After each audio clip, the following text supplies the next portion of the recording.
नमः शिवाय। ओम नमः शिवाय। ओम नमः शिवाय। ओम नमः शिवाय। ओम नमः शिवाय। ओम नमः शिवाय। ओम नमः शिवाय। ओम नमः शिवाय। ओम नमः शिवाय। ओम नमः शिवाय।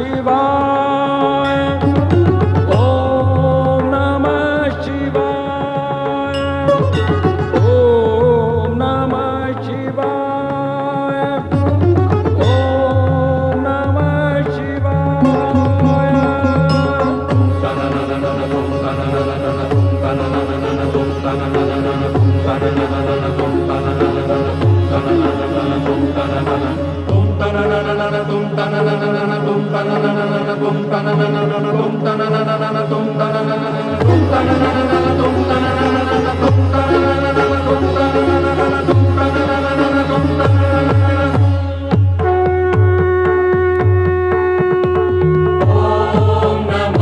शिवाय। ओम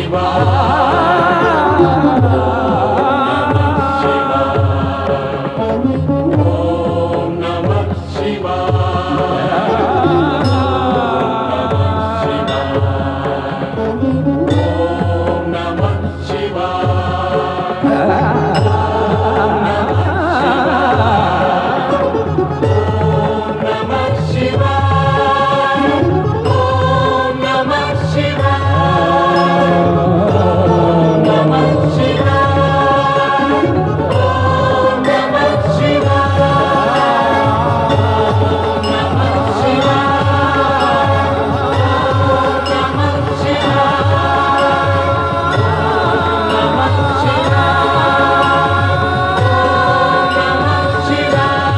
शिवाय। ओम नमः शिवाय।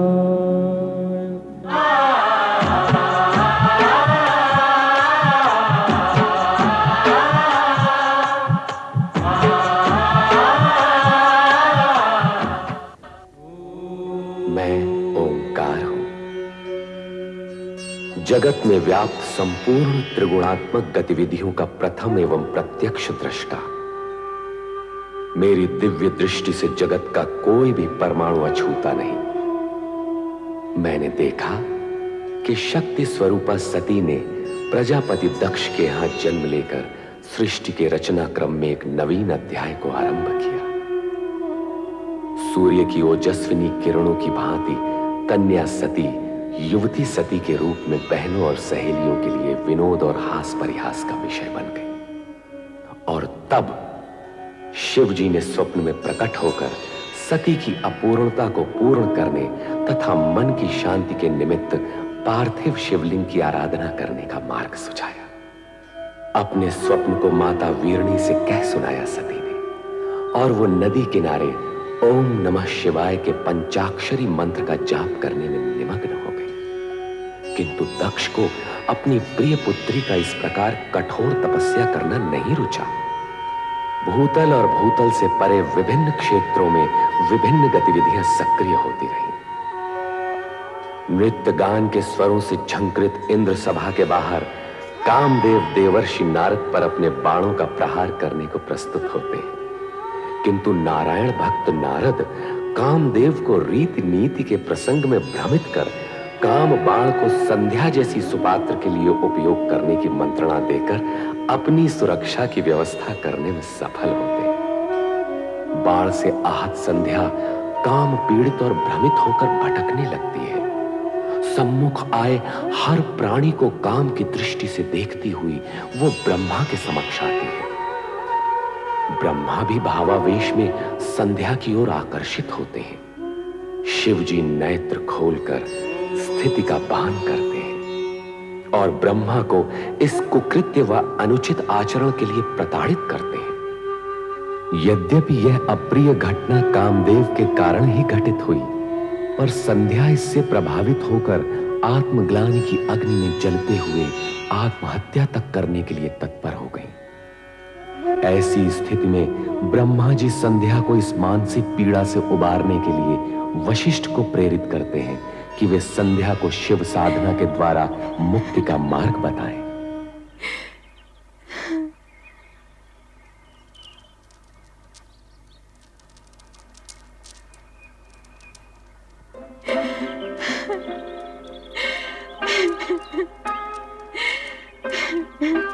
देवी संध्या, मैं वशिष्ठ ऋषि हूं। सृष्टिकर्ता ब्रह्मा जी ने मुझे तुम्हारे पास तुम्हारे क्रोध शोभ शमन के निमित्त भेजा। जब मेरे इष्ट देव शिव शंकर जी मुझसे कुपित हो गए हैं, तो मेरे इस जीवन का अर्थ ही क्या है? क्रोध शोभ शमन के उपरांत भी मेरे होने का क्या प्रयोजन? तुम्हारी प्रश्न पहली में ही तुम्हारा उत्तर भी है, अर्थात इष्ट देव शिव शंकर जी का कोप यदि तुम्हारा दुख है तो उन्हीं की प्रशंसा से तुम्हारा सुख भी हो सकता है। उनके कोप को शांत करने के लिए मुझे क्या करना होगा? देवादिदेव शिव शंकर जी की तपस्या। शिव शंकर जी अकेले ही धर्म अर्थ काम मोक्ष के आदि कारण है, आदि सृष्टा है, अद्वितीय है, पुरुषोत्तम है। उनसे तुम्हें सब कुछ मिल जाएगा। ओम नमः शिवाय इस मंत्र का जाप तब तक करती रहो जब तक शिव जी स्वयं प्रकट होकर तुम्हारा उद्धार करने के लिए बाध्य न हो जाए। मैं अवश्य करूंगी। अपने चित्त में ऐसा शुभ उद्देश्य लेकर तुम देवादिदेव शिव शंकर जी का चिंतन करो कि वो तुमसे प्रसन्न होकर स्वयं तुम्हें तुम्हारा अभिष्ट फल प्रदान करे। आपके मार्गदर्शन के लिए मैं अत्यंत आभारी हूँ। आपके आदेशानुसार शिव आराधना करके देवाधिदेव शिव शंकर जी को मैं अवश्य प्रसन्न करूंगी।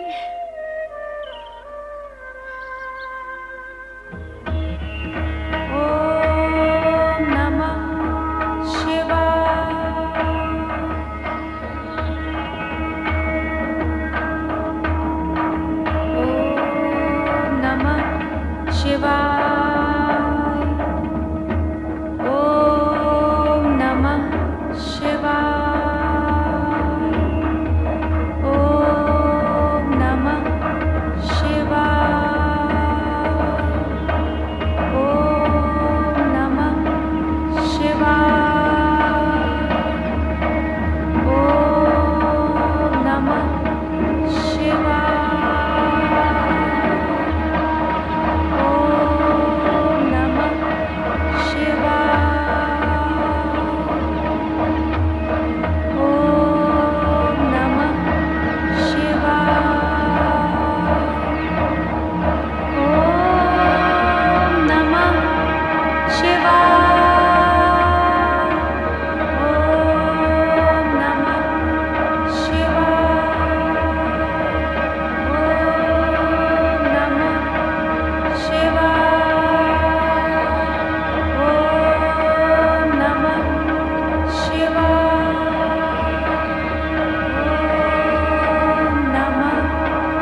वरदान मांगो। महेश्वर, यदि आप मुझे प्रसन्नता पूर्वक वर देने के इच्छुक हैं और मैं उसे पाने के योग्य हूं, तो मुझे 2 वर दीजिए। पहला वर ये कि संसार में कोई भी प्राणी जन्म लेते ही काम से युक्त न हो। यौवनावस्था को प्राप्त होने के उपरांत ही उसमें कामेच्छा जागृत हो। तुम्हारा पहला वर मैंने तुम्हें दे दिया देवी। अब अपनी दूसरी इच्छा प्रकट करो। मेरी दूसरी इच्छा यही है प्रभु कि यही मेरी अंतिम इच्छा हो। तात्पर्य? आप मुझे इस दूषित देह से मुक्ति दीजिए प्रभु। उसके उपरांत आप मुझे एक नया जन्म दें, जिसमें एक ऐसे महामात्र से मेरा विवाह हो जिसके संदर्भ से मेरा नाम भी एक ऋतु के रूप में जाना जाए। तथास्तु। किंतु अब मेरे लिए क्या आज्ञा है भगवान? इस पर्वत के नीचे चंद्रभागा नदी के तट पर स्थित तपस आश्रम में मेघा ऋषि 12 वर्षों तक चलने वाले महायज्ञ का अनुष्ठान कर रहे हैं। तुम वहां निडर होकर जाओ, तुम्हें कोई नहीं देख सकेगा। तदुपरांत तुम्हारे मन में जिस पुरुष को पति रूप में पाने की इच्छा है, उसे हृदय में धारण किए अपने शरीर को यज्ञ की आहुति बनाकर अग्नि में होम देना। फिर वही अग्नि तुम्हारी जननी भी होगी, अर्थात तुम्हें एक नया जन्म मिलेगा।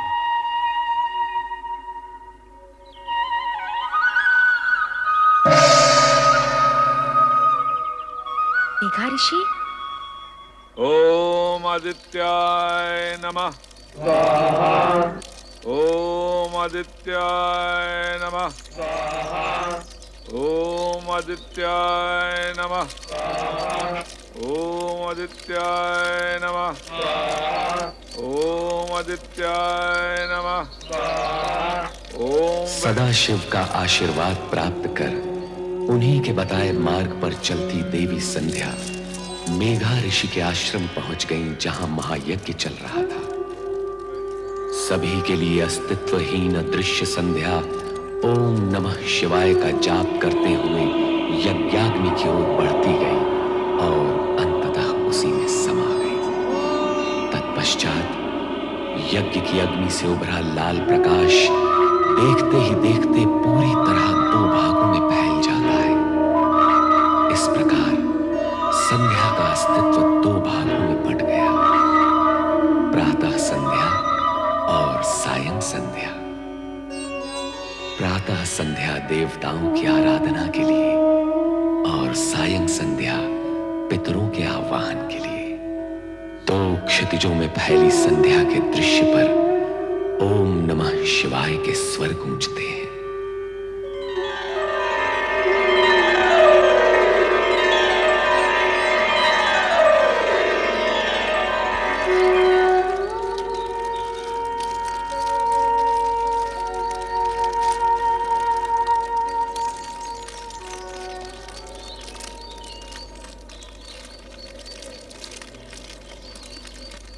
कौन है ये? कौन नारी है ये? प्रणाम ऋषिवर। कौन मायावी हो तुम? इस पवित्र अग्नि से प्रकट होने की धृष्टता तुमने कैसे की? क्यों की? क्या प्रयोजन है तुम्हारा? उत्तर दो। मैं आपकी पुत्री हूँ पितृवर, आपके आशीर्वाद की आकांक्षिणी हूँ। धर्म, नीति, मर्यादा और व्यवहार के नाते मैं तुम्हारे प्रणाम और चरण स्पर्श के लिए तुम्हें दीर्घायु और सदैव प्रसन्न रहने का आशीर्वाद तो दे सकता हूँ, किंतु अकारण पितृत्व का अधिकार नहीं दे सकता। भला तुम मेरी पुत्री और मैं तुम्हारा पिता कैसे हुआ? भगवान शिव की अनुकंपा और कृपा के कारण ही ये संबंध स्थापित हुआ है पितृश्रेष्ठ। कल्याणी, बार बार मुझे पिता संबोधित कर क्या तुम मेरे पितृ भाव की परीक्षा ले रही हो? आप त्रिकालदर्शी हैं। आपको इस सत्य का ज्ञान तो अवश्य होगा कि मैं कौन हूँ, और आपको ये भी ज्ञात होगा कि आपकी परीक्षा लेने की क्षमता मुझ में नहीं है। हाँ भागे, क्या तू हमारे ज्ञान और जप तप को चुनौती देने आई है? नहीं पितृवर, नहीं। पिता के प्रति ये दुष्टता कैसे कर सकती हैं? फिर वही प्रलाप, पुत्री पुत्री पुत्री। कब, कहां और कैसे प्रमाणित हुआ कि तुम मेरी पुत्री हो? दुर्भाग्य है मेरा कि अपने पिता के सम्मुख उनकी पुत्री होना मुझे प्रमाणित करना पड़ रहा है। यदि आपकी आज्ञा हो तो मैं कुछ निवेदन करूं? करो, किंतु मुझे पिता और स्वयं को पुत्री ना कहते हो। यदि मैं आपके तन से उत्पन्न होती तो तनुजा कहलाती, यदि मन से उत्पन्न होती तो मानसी कहलाती, किंतु मैं आपके उस पुण्य से उत्पन्न हुई हूँ जो शिव की आराधना के प्रतिफल में आपका अधिकार है पितृवर। मैं पुण्यजा हूँ पितृवर। शिव आराधना के पुण्य से प्रतिफल में प्राप्त पुत्री को इतना कुछ ज्ञान है, और फल की प्राप्ति करने वाले पिता को इस विषय में कुछ भी ज्ञान नहीं। यह आश्चर्यजनक है, अद्भुत है। यदि ये सत्य होता तो स्वयं शिव भगवान इसकी पुष्टि करते, स्वयं निर्णायक होते, किंतु ऐसा नहीं। अब ऐसा ही होगा। हे देवों के देव, मुझे उबारो, मेरी रक्षा करो। ऋषिवर की पुत्री बनाकर जो सम्मान आपने मुझे दिया, ऋषि के सम्मुख उसे स्वीकृति से प्रामाणिक करो। दया करो भोलेनाथ, कृपा करो। हे देवों के देव महादेव, मुझ पर दया करो, कृपा करो मुझ पर, मेरी सुनो, मुझ पर कृपा करो देव। हे महेश्वर, मुझे दर्शन दो। देवों के देव महादेव, मुझ पर कृपा करो। हे भोलेनाथ, मुझ पर कृपा करो। हे महेश्वर, मुझे दर्शन दो। हे भोलेनाथ, मुझ पर कृपा करो, मुझे दर्शन दो। मेरी सुनो, हे भोलेनाथ, मुझे दर्शन दो, मुझ पर कृपा करो। हे देव, मुझे दर्शन दो। भोलेनाथ, मुझे दर्शन दो। हे देवों के देव महेश्वर, मुझे दर्शन दो, मुझे दर्शन दो देव।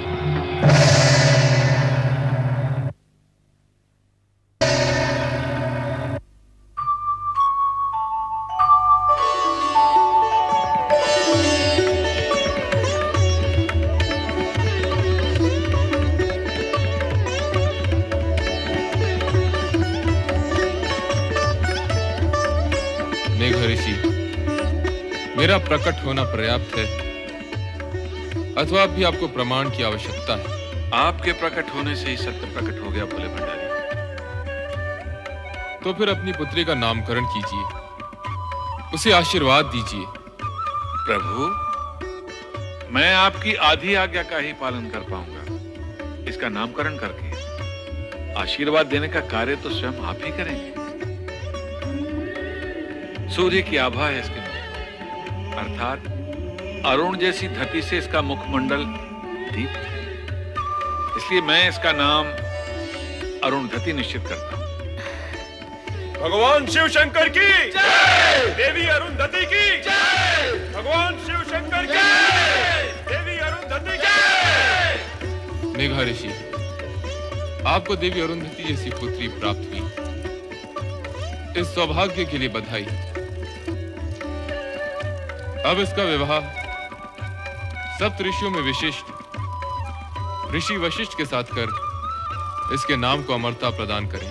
जो भगवान शिव शंकर की जय, भगवान शिव शंकर की जय, भगवान शिव शंकर की जय। देवादिदेव भगवान शिव का वरदान पाकर अरुंधति का भविष्य प्रशस्त हुआ और उनके वरदान स्वरूप ही सप्त ऋषियों में विशिष्ट ऋषि वशिष्ठ के साथ उनका विवाह निश्चित हुआ।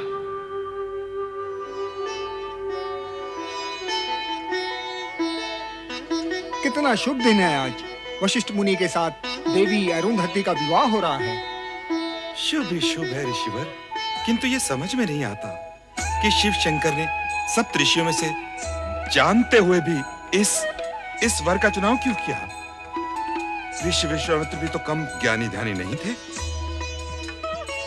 उनका तप तो देवताओं की ईर्ष्या का कारण है। हाँ, ये विचार तो मैंने भी किया था, किंतु उत्तर कौन दे? इसका उत्तर मैं दूंगा। भगवान शिव के निर्णय में शंका का प्रश्न ही नहीं उठता। संपूर्ण जगत में समता, ममता और मित्र भाव के रखने के कारण विश्वामित्र उच्च कोटि के तपस्वी हैं, किंतु वशिष्ठ समस्त जगत के कल्याण की कामना के लिए, अपनी विशिष्टता के लिए सर्वश्रेष्ठ है।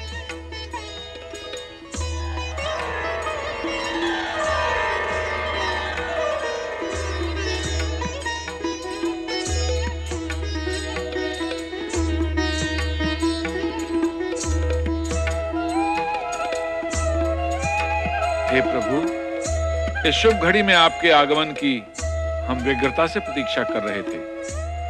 ऋषिवर, पुत्री अरुंधति को मंडप में लाइए।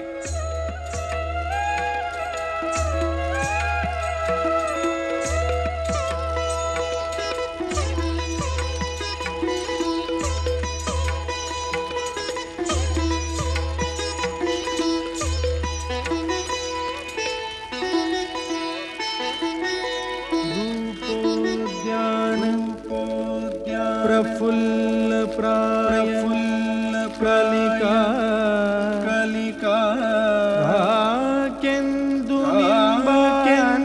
निंबानन तन्वंगी शुभाहासी सुरसिका सुरसिका क्रीडा कला संरति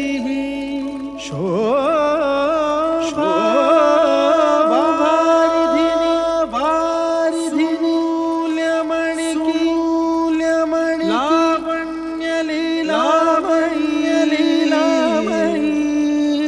शंछायाभाषिणी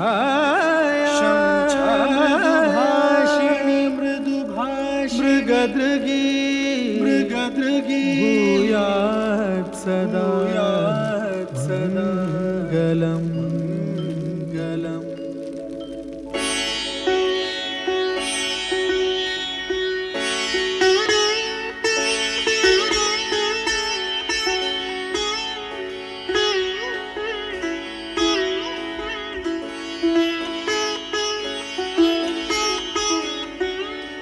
देवी अरुंधति, मेरे जीवन में आनंद की फुहार बनकर आई हो तुम, हर्ष की वर्षा बनकर आई हो तुम, और उससे भी पहले श्रद्धा और भक्ति का सगुण रूप हो तुम। वो रूप पाने के लिए जो कष्ट तुमने सहे हैं, उनका वर्णन करना असख्य है। तुम महान हो, श्रद्धा की पात्र हो, मेरा तुम्हें बार बार नमन। मुझे लज्जित न करिए स्वामी। संध्या का प्रायश्चित और अरुंधति का ये रूप आप ही के कारण संभव हुआ है। यदि आप मुझे शिव भक्ति की महिमा न सुनाते, देवादिदेव शिव शंकर को मनाने का मंत्र न देते, तो आज हम दोनों का इस रूप में मिलन न होता। स्वामी, इस प्रकार जो भी हुआ है, उसका संपूर्ण श्रेय आप ही को जाता है। इसका संपूर्ण श्रेय देवादिदेव शिव शंकर जी को जाता है, मुझे नहीं।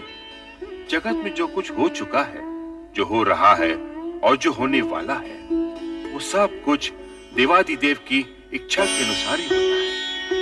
सर्व कर्मों के कर्ता धर्ता श्री शिव ही हैं।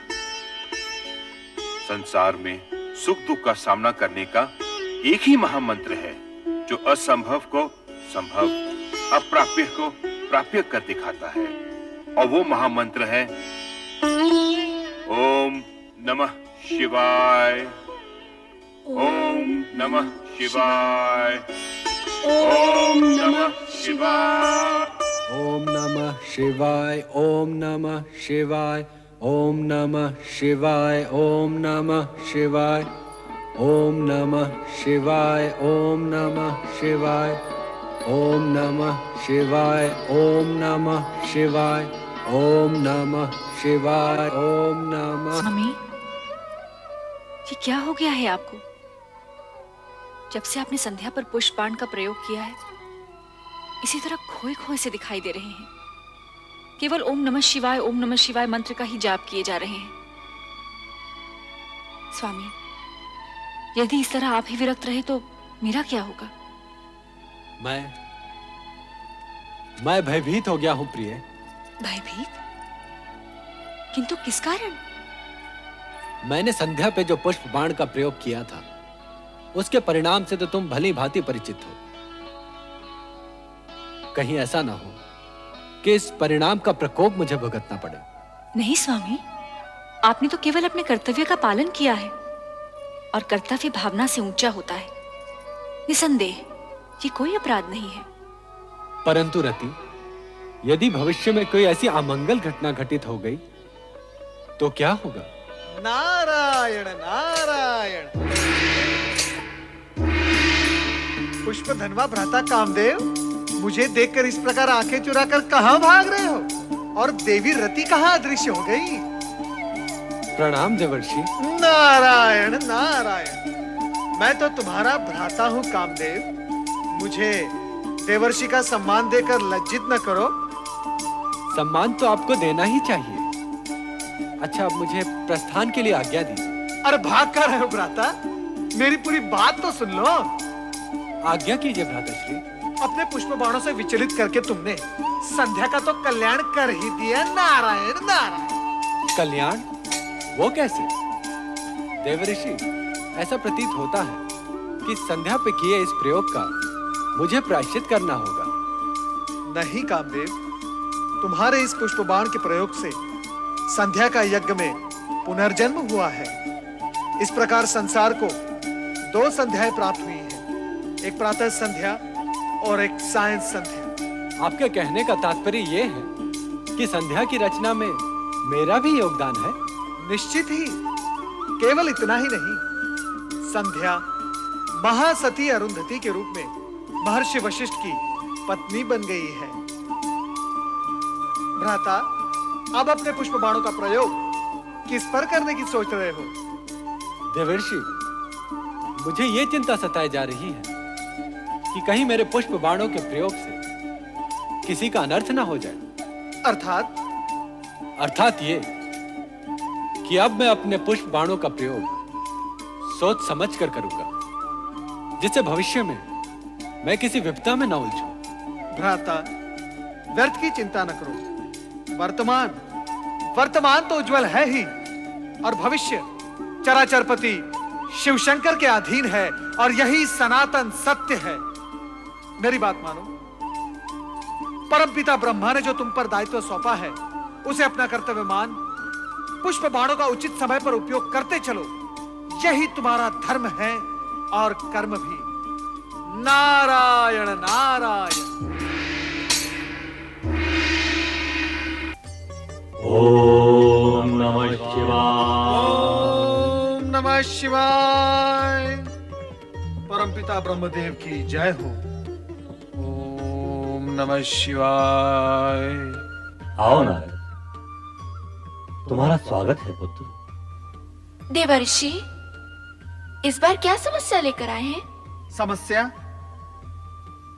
नहीं, मन में एक प्रश्न लेकर आपके दर्शन के लिए आया हूं मैं परमपिता। तुम तो स्वयं साक्षात प्रश्न हो। तुम्हारे आने का अर्थ है प्रश्न सन्मुख आ गया। पूछो, क्या पूछने के इच्छुक हो? मैं अभी अभी भ्राता कामदेव से मिलकर आ रहा हूं। संध्या प्रकरण के पश्चात वे अत्यंत विचलित रहने लगे हैं। अब वे अपने पुष्प बाणों का उपयोग करने से भयभीत होते हैं। ये उचित ही है नारद। उस समय तो कामदेव किसी तरह बचकर भाग निकला, किंतु अब उसे बहुत सोच समझकर अपने पुष्प बाणों का प्रयोग करना होगा। कामदेव को विवेक से अपनी शक्ति का प्रयोग करना चाहिए।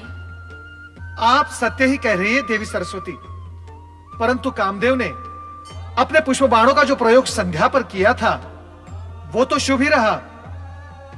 देवी संध्या अब सती अरुंधति बन गई है और ऋषि वशिष्ठ के आश्रम की शोभा बढ़ा रही है। हाँ, सो तो है। भगवान शिव के प्रत्येक कार्य का उद्देश्य उत्तम होता है, चाहे कुछ समय के लिए वो दुखदायी ही क्यों ना दिखाई दे। देवी, मेरे पहले प्रश्न का समाधान तो हो गया, परंतु दूसरा प्रश्न क्या है, वो भी पूछ लो। आपकी पौत्री, मेरी भतीजी दक्ष पुत्री सती बेचारी अपने पिता की इच्छा के विरुद्ध शिव आराधना कर रही है, उसका क्या होगा? शिव आराधना का परिणाम तो कल्याणकारी ही होता है। इस विषय में कभी कोई शंका मन में मत लाओ नारद। परंतु आप भ्राता दक्ष को समझाते क्यों नहीं कि सती की शिव भक्ति का विरोध करना छोड़ दे? ये असंभव है नारद। दक्ष अपना स्वभाव कभी नहीं छोड़ेंगे।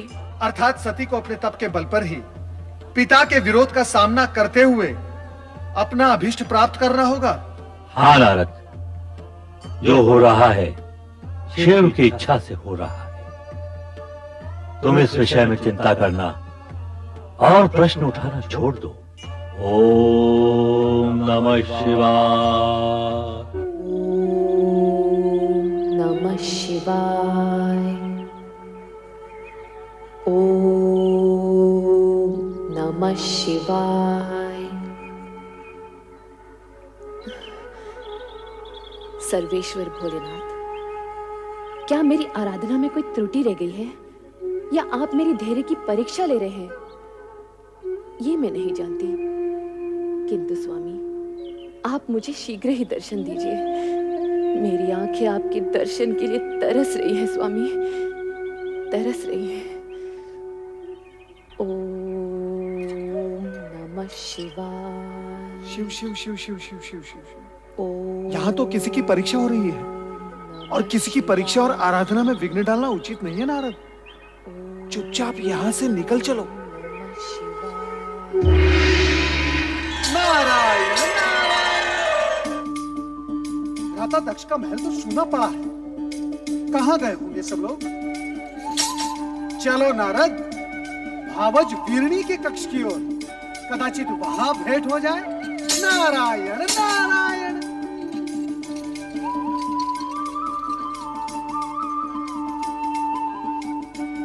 नारायण नारायण। प्रणाम भावज वीरणी, अपने देवर नारद का प्रणाम स्वीकार करें। विराजिए देवर्षि। नारायण नारायण। मैं आपके लिए केवल देवर हूँ, देवर्षि नहीं। और ये क्या भावज, आप चिंता में डूबी हुई हैं? मुझे किस बात की चिंता है देवर जी? बस सती के बारे में सोच रही थी। सती? पता नहीं उसकी तपस्या कब सफल होगी। नारायण नारायण। भावज, सती तो शक्ति का अवतार है। शिव जी को उनकी प्रार्थना स्वीकार करनी ही होगी। अब उनकी प्रार्थना स्वीकार होने में अधिक समय नहीं लगेगा। सच कह रहे हैं देवर जी। क्या आपको अपने देवर से असत्य की अपेक्षा है? मैं तो असत्य से भागता रहता हूँ और भक्ति और जन कल्याण के मार्ग पर चलता रहता हूँ। ये क्या भावज, आप फिर सोच में डूब गई? क्या करूं? आपके भ्राता और मेरे स्वामी का रूखा व्यवहार देखकर तो कभी कभी भय लगता है। उनके रूखे व्यवहार की आपने अच्छी कही। उनका तो जन्म ही परमपिता ब्रह्मा जी के पैर के अंगूठे से हुआ है। वो तो हर भली वस्तु को ठोकर मारने की सोचते रहते हैं। नारायण नारायण। और भगवान शिव जी का नाम लेते ही वो शिव शिव शिव शिव। भगवान भोलेनाथ उनको सद्बुद्धि दे, इतना ही मैं कह सकता हूँ। महाराज की जय हो। लो, जिनका नाम लिया वो पधार भी गए। अब मैं चलता हूँ। ठहरिए ना देवर जी, तनिक आप ही इन्हें समझाइए। शिव शिव शिव शिव शिव। क्या ये हठी जीव समझाने से समझने वाले हैं? नारायण नारायण। अरे नारद जी, आप? नारायण नारायण। भ्राता नारद कहिए ना भैया। आपके मुख से भ्राता शब्द सुनने के लिए ही तो मेरा आगमन यहाँ हुआ है। कहिए भ्राता नारद, कैसे हैं आप? तो चारों ओर भ्रमण करते रहते हैं। आपने हमारी शिव की धुन में खोई बेटी को भी कहीं देखा होगा। अब आप ही बताइए, क्या एक राजकुमारी को ये पागलपन शोभा देता है? आप उसे समझाते क्यों नहीं कि वो ये बचपना छोड़ दे? अब वो विवाह के योग्य हो गई है। नारायण नारायण। वो विवाह के लिए ही तो शिव आराधना कर रही है। क्या आप इतना भी नहीं समझते? उसकी आराधना सफल होगी, भगवान भोलेनाथ के साथ उसका विवाह होगा। इसमें आपको संदेह क्यों हो रहा है? नारायण नारायण। नहीं, मैं ऐसा नहीं होने दूंगा। मैं ये अनर्थ नहीं होने दूंगा। नारायण नारायण। भावज, आप क्यों व्याकुल हो रही हैं? होगा वही जो भगवान शिव शंकर को स्वीकार होगा। नारायण नारायण। मेरी सती का क्या होगा? क्या होगा मेरी सती का? मेरी सती का क्या होगा? मैं तुम्हें एक नहीं अनेक बार समझा चुका हूं कि सती को शिवाराधना साधना करने से रोको।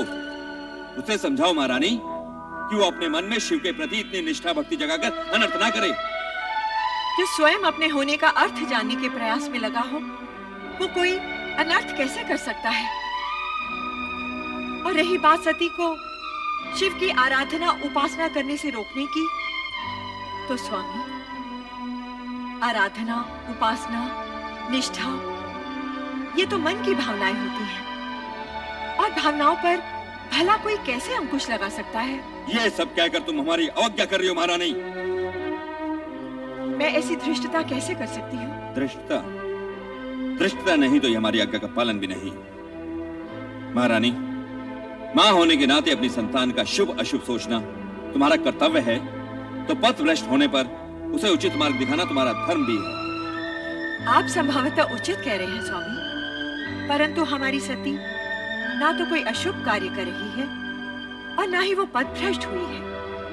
वो वही कर रही है जो उसके ज्ञान के अनुसार उचित है। तुम्हारा तात्पर्य है कि सती इस योग्य हो गई है कि उसे ज्ञान अज्ञान का बोध होने लगा है? नहीं महारानी, नहीं। तुम्हारी ये सब बातें बुद्धिमता का परिचय नहीं दे रही। मैं आपके समान बुद्धिमान नहीं स्वामी, किंतु इतनी बुद्धिहीन भी नहीं कि तुम्हारी बुद्धिमता के दर्शन तो इसी सत्य में हो रहे महारानी कि अपनी अन्य युवा कन्याओं की अपेक्षा तुम्हें केवल सती की चिंता अधिक रहती है। तुम्हारी ममता, नेह, स्नेह सती के प्रति अधिक है। ये आपका भ्रम है स्वामी, सत्य नहीं। शरीर को अपने प्रत्येक अंग से एक सा मोह होता है, पुष्पमाला को अपने प्रत्येक पुष्प से एक सा स्नेह होता है, मुझे भी अपनी हर संतान से एक सा। शब्दों को उपमाओं द्वारा अलंकृत करने की योग्यता तो तुमने है, ये मैं जानता हूं महारानी, परंतु क्या तुम मुझे ये बताओगी कि सती के लिए शिव आराधना ही क्यों आवश्यक है? मैं कहता हूं कि शिव की अपेक्षा श्री हरि विष्णु जी की आराधना भी तो हो सकती है। हो सकती है, परंतु केवल श्री हरि विष्णु की आराधना करने वाला शिव जी का प्रिय भक्त नहीं हो सकता। उसी प्रकार शिव जी की आराधना करने वाला श्री हरि विष्णु का परम भक्त नहीं हो सकता। श्री हरि विष्णु और शिव जी दोनों ही एक दूसरे के पूरक हैं। इस हेतु श्री हरि विष्णु की उपासना करने वाले पर भोलेनाथ सदा प्रसन्न रहते हैं, और अजर अमर सदाशिव की उपासना करने वाला श्री हरि विष्णु की कृपा का पात्र होता है। महारानी, हमने तुमसे सती के मन में विवेक जगाने की बात कही थी, और उत्तर में तुमने ज्ञान भक्ति का पूरा अध्याय सुना डाला।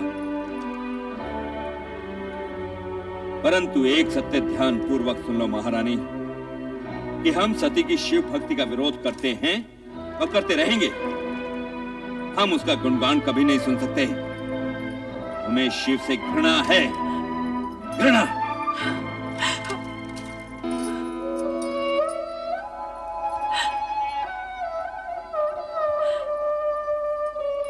शिव से घृणा और स्नेह करना मनुष्य के वश में नहीं होता, वो भी केवल शिव की इच्छा पर ही निर्भर होता है। ओम नमः शिवाय, ओम नमः शिवाय, ओम नमः शिवाय। ओम नमः शिवाय।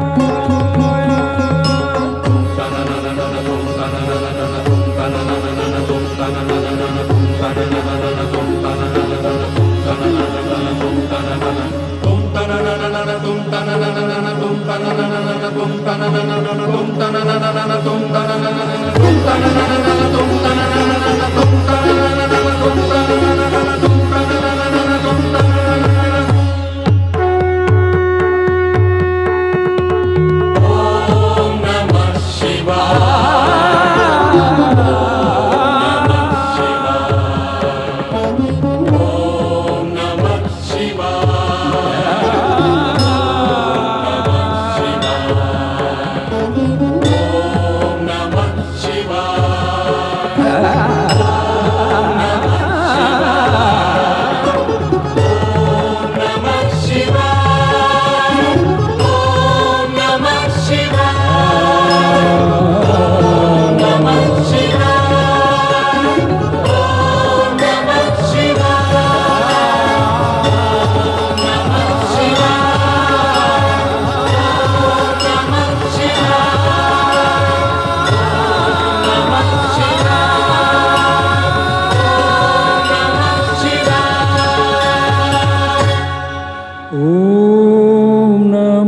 शिवाय।